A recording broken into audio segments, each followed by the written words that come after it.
yabonye izuba mu mwaka w'1922 hari ku ngoma y'umwami wa gatanu Musinga, avukira i Nyanza hafi y'umurwa w'umwami. Nyuma yo kugira impfu nyinshi z'abana, ababyeyi be bahisemo kumwita Mpyisi bagira ngo bajijishe urupfu na rutazamutwara.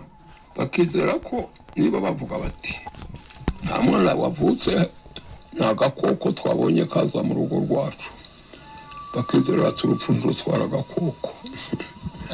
Kuko dataje kunyita bati nta Mpyisi kaje mu rugo rwacu ntabwo ari umwana. Imana rero ireba umubabaro ababyeyi bagize kunyita iryo zina ribi kandi nje banyifuza, irandinda. None maze imyaka 100 abuzukuruza ndacyabamenya. Mfite abana bariho ni 6, hapfuye 3 ari nabyaye 9, abuzukuru bagera nko kuri 25. Pastor Ezra Mpyisi avuga ko mu gihe cye kwiga bitari byoroshye kuko amashuri yari mbarwa mu gihugu kandi nayo gasanga ari kuri. Twaravunitse, nagendaga kilometero 17 kuva iwacu Ngigitwe ngasubirayo kandi niri ubusa. Abazungu bakatwigisha gusoma no kwandika no kuvuga ikifaransa, ariko ntibatwigisha ibyigisho by'ubusayansi. Bagashaka ko abo bigisha bakababera abakarani gusa. Iyo uganira n'uyu musaza biragoye guhisha amenyo. Ku myaka 100 afite, aribuka neza uko kwambara inkweto ndetse n'imyenda byabanje kubatonda kubera kutabimenyera. Wangaga no kwambara inkweto uko zakwikiraga amano. Iyo uburyo kayishyira ibumoso ukayishyira iburyo ukananirwa gutambuka.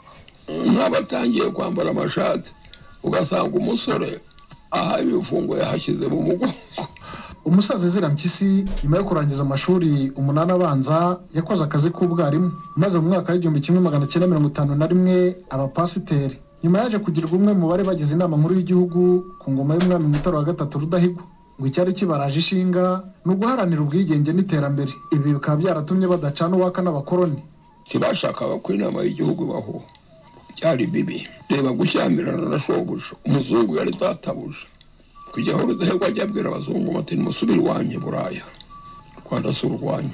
Bitunguranye tariki ya 25 Nyakanga mu mwaka w'1959 umwami Mutara wa gatatu yaje gutangira i Bujumbura. Mu Rwanda hatangira imvururu, abatutsi barameneshwa, abandi birukanwa mu gihugu.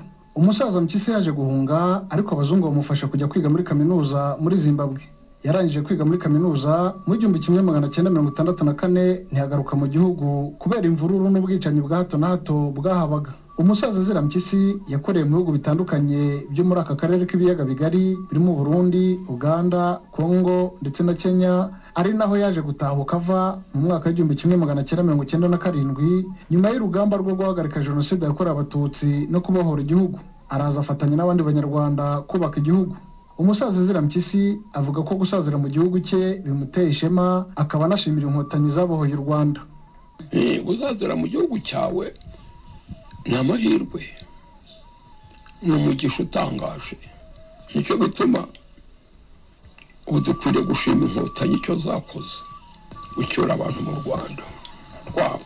Ari abayobozi b'iri shuri, umusaza Ezra Mpyisi arangwa n'amagambo yuje impanuro ndetse no gusetsa. Ibi bikaba byaratumye ku mbuga nkoranyambaga hari abamwiyitirira, abandi bakamuhimbira ibyo atavuze. Bamwe bazaba bakire, abandi bazaba batindi. Kurashyira muzehe barabihimba n'ukuri, ariko ndabihorera. Umurege nasigira urubyiruko bandira ikibazo cyiza no kubaha Imana. C'est tout. Reka dukomeze twifuriza umusaza Ezra Mpyisi kuzakomeza kugira isabukuru nziza. Shimimana Sirasi, i Kigali.